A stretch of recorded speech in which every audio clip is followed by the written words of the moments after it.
everyone, and welcome into a new segment called Learning Sports with Daniel. I'm Alyssa Lang, and joining me, Daniel Shelley. He is the producer for Talk of the Town, your entertainment news show here at USC. And Daniel, like many of you out there, enjoys watching sports, but he doesn't always understand what exactly is going on the field, and we are going to help Daniel and hopefully help you. So stay tuned. We're going to teach Daniel all he needs to know about sports.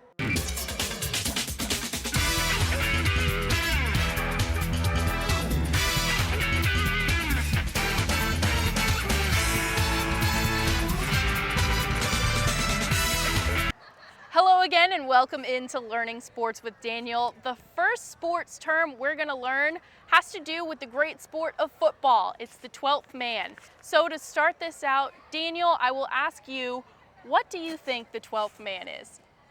12th man is definitely the 12th guy on the football field.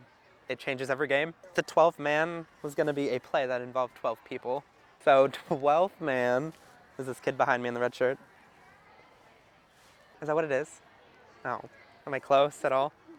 Now that we have Daniel's definition of what he thinks the 12th man is, we are actually going to explain it to him. Now, Daniel, the 12th man was a term coined back in 1912, and it was actually first used by the University of Iowa in an alumni publication.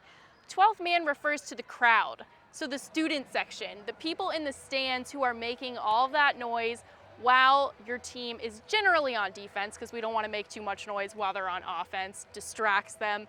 12th man is not on the actual field because you're only allowed 11 guys on the field at one time. So when you hear announcers referring to the 12th man being a huge part of a team's game plan or their victory over someone else, those are your fans.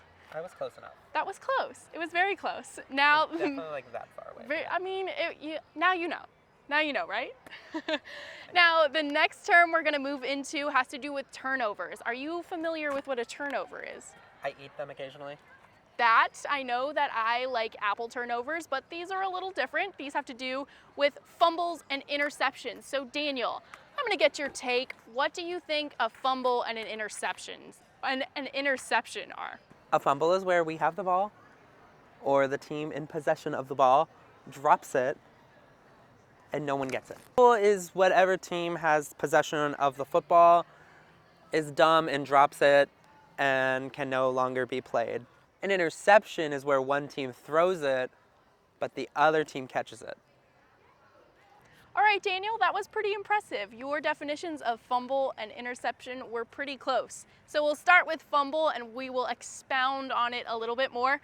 A fumble is when a player who has control or possession of the football drops it. So if Bruce Ellington takes the handoff, takes off running, and the ball gets punched out, head-butted often happens, or if he gets tackled and he drops the ball before his knee hits the ground, that's going to be ruled a fumble if the other team recovers possession.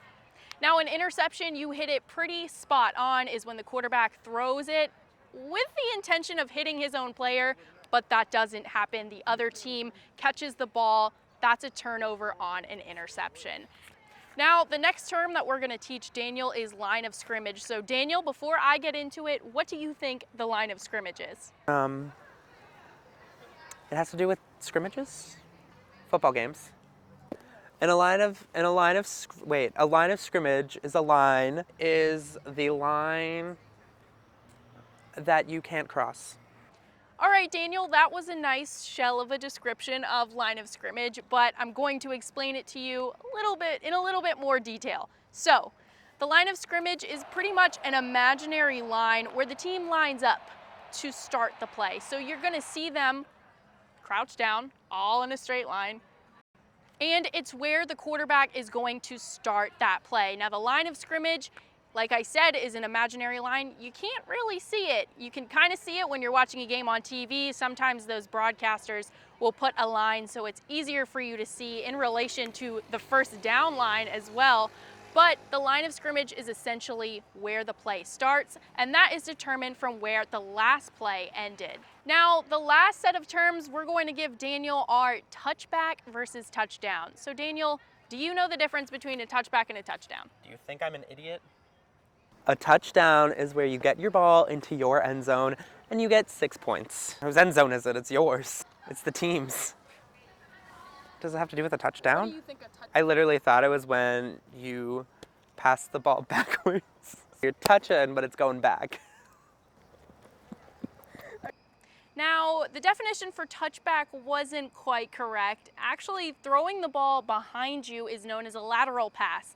A touchback is when a team is kicking off and the receiving team, the guy who's trying to run it out from the end zone, takes a knee. I'm sure you've seen this before and wondered, well, why is he taking a knee with the football instead of bringing it out? Well, this guy has determined that it's not quite worth it to try to bring it out and that he'd rather take a touchback instead. This automatically puts the ball at the 20-yard line for his offense to start their offensive drive. Well, that will do it for all the terms that we're going to teach Daniel today. Daniel, what do you think? Did you learn something? I definitely learned a lot, and I'm definitely ready for the USC versus Arkansas game this weekend. I'm going to impress all my friends with my vast knowledge of the football game. All right, well, we will be here again next week teaching Daniel more sports terms and teaching you as well. So stay tuned for next time. For Daniel Shelley, I'm Alyssa Lang, and this was Learning Sports with Daniel.